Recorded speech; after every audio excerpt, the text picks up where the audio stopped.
上丰富配料，3两下一个饭团已经包好。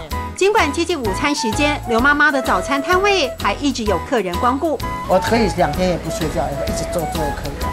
跟你睡眠不够吧？对呀、就这样子，没有关系啊，身体好啊，我很会吃饭啊，一大碗公饭啊。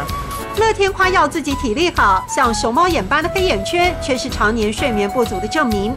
别人买来就用的萝卜干，刘妈妈坚持要挑要洗，光一个步骤要花上好几个小时。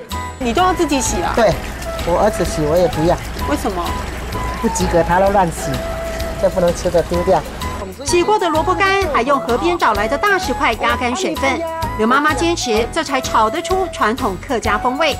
这样子压它完全都不会跑掉啊，它就压干而已。啊，你脱水机这样砰砰砰砰砰啊，不一样啊，它不好吃啊，太多了。口味差多少，客人最知道。10多种选择，丰富的口味，卖出去的每一个饭团都有着刘妈妈的讲究，希望大家元气满满。爱爱买两，哎，爱买点可以，对对，他讲的标准，他很会讲嘞。